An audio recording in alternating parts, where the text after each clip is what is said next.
জনগণের পাশে দাঁড়াতে।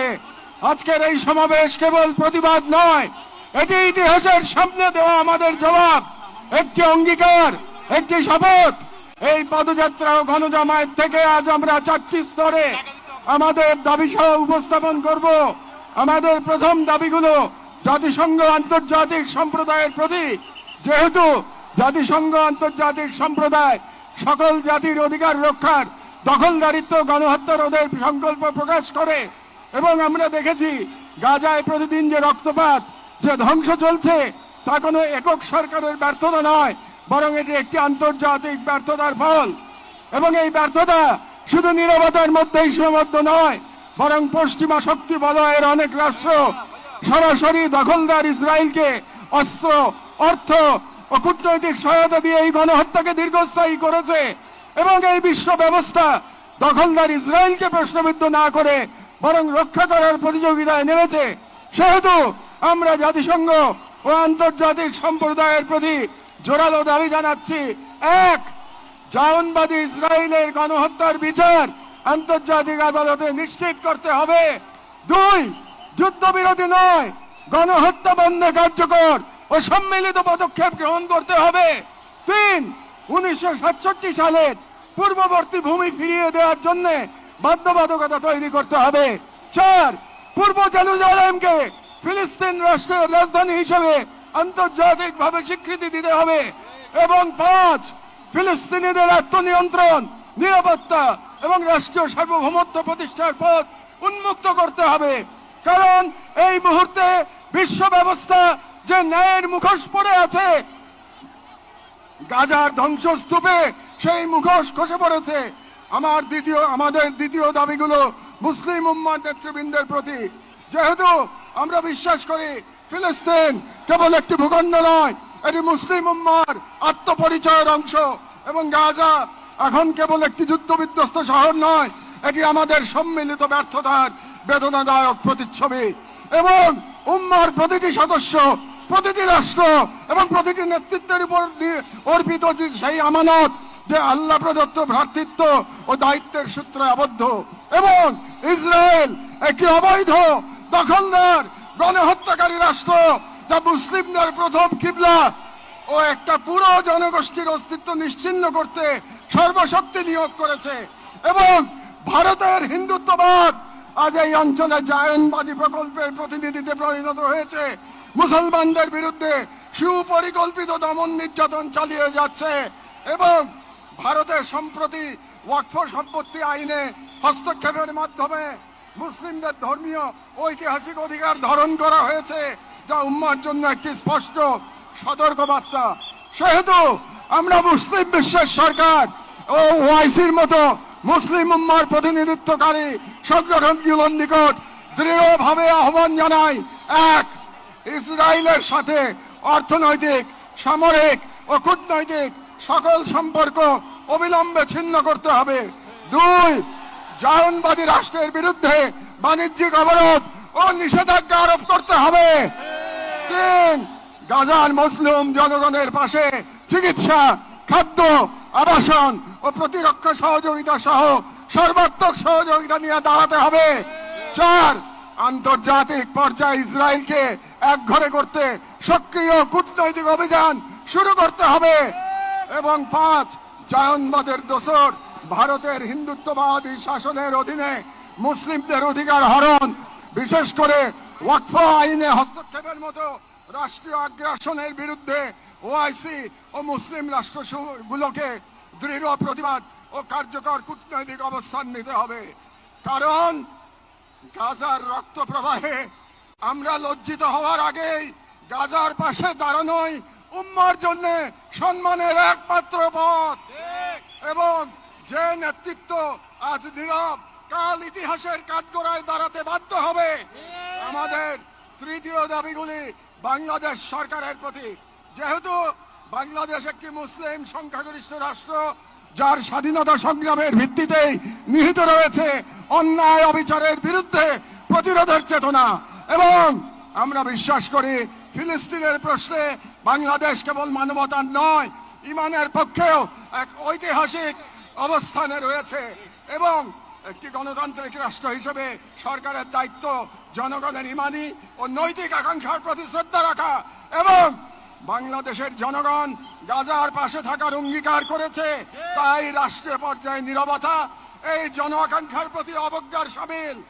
সেহেতু আমরা বাংলাদেশ সরকারের প্রতি দৃঢ়ভাবে আহ্বান জানাই, এক, বাংলাদেশি পাসপোর্টে অ্যাকসেপ্ট ইসরায়েল শর্ত পুনর্বহাল করতে হবে এবং ইসরায়েলকে রাষ্ট্র হিসেবে স্বীকৃতি না দেওয়ার অবস্থান আরো সুস্পষ্টভাবে প্রকাশ করতে হবে। দুই, সরকারের ইসরায়েলি কোন প্রতিষ্ঠানের সাথে যত চুক্তি হয়েছে তা বাতিল করতে হবে। তিন, রাষ্ট্রীয়ভাবে গাজায় ত্রাণ ও চিকিৎসা সহায়তা পাঠানোর কার্যকর ব্যবস্থা নিতে হবে। চার, জায়নবাদের দোসর ভারতের হিন্দুত্ববাদী সরকারের অধীনে মুসলিম ও অন্যান্য সংখ্যালঘুদের উপর চলমান নির্যাতনের বিরুদ্ধে রাষ্ট্রীয়ভাবে প্রতিবাদ জানাতে হবে। যেহেতু হিন্দুত্ববাদ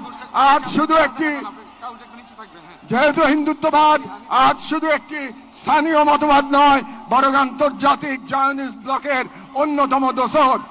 ছয়, পাঠ্য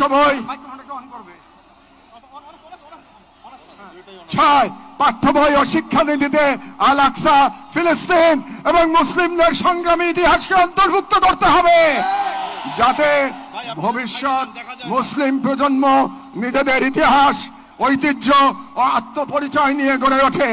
কারণ রাষ্ট্র কেবল সীমানা নয়, রাষ্ট্র এক আমানত, আর এই আমানত রক্ষা করতে না পারলে ইতিহাস আমাদের ক্ষমা করবে না। আমাদের সর্বশেষ দাবিগুলো নিজেদের প্রতি, যা মূলত একটি অঙ্গীকার দাবা। যেহেতু আমরা বিশ্বাস করি আল কুদস কেবল একটি শহর নয়, এটি ঈমানের অংশ, এবং আমরা জানি বাইতুল মুকাদ্দাসের মুক্তি অন্য কারো হাতে নয়, আমাদেরই কোন প্রজন্মের হাতে তা লেখা হবে। এবং আমরা বুঝি জায়নবাদের প্রতিষ্ঠা মূলত আমাদের নিজেদের আত্মবিস্মৃতির ফল, এবং আজ যদি আমরা প্রস্তুত না হই তাহলে আল্লাহ না করুন কাল আমাদের সন্তানেরা হয়তো এমন এক বাংলাদেশ পাবে যেখানে হিন্দুত্ববাদ ও জায়নবাদ একত্রে নতুন গাজা তৈরি করবে। এবং গাজা আমাদের জন্য এক আয়না, যেখানে আমরা দেখতে পাই কিভাবে বিশ্বাসী হওয়া মানে কেবল বেঁচে থাকা নয়, সংগ্রামে দৃঢ় থাকা।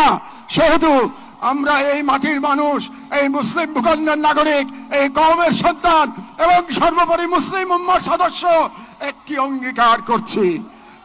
এক, আমরা সকলে স্বতঃস্ফূর্তভাবে বয়কট করব প্রত্যেক সেই পণ্য, কোম্পানি ও শক্তিকে যারা ইসরায়েলের দখলদারিত্ব টিকিয়ে রাখে।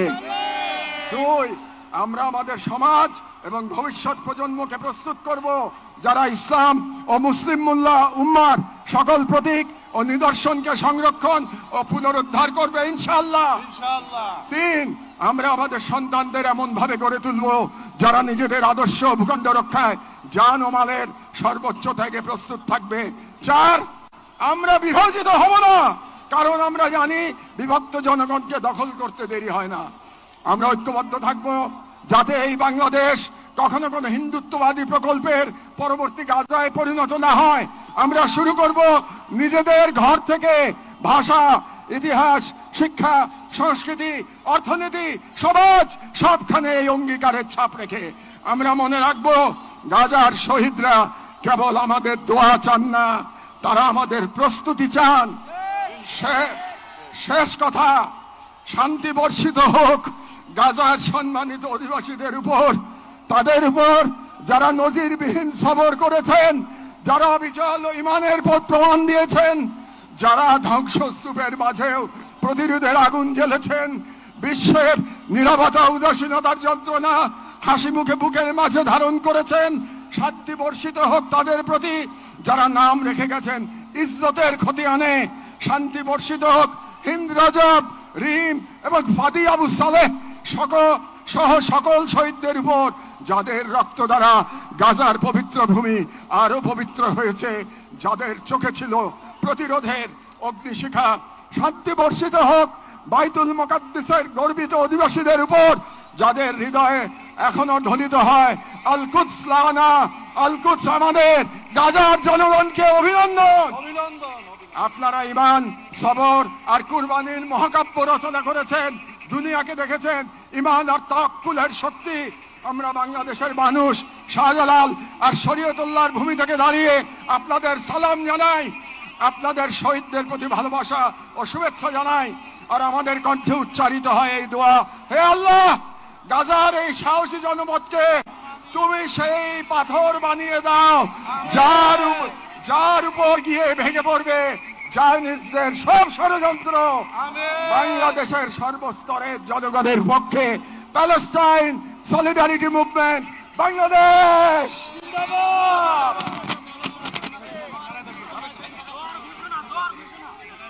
ফিলিস্তিন ফিলিস্তিন ফিলিস্তিন ফিলিস্তিন, ফ্রি ফ্রি ফ্রি ফ্রি।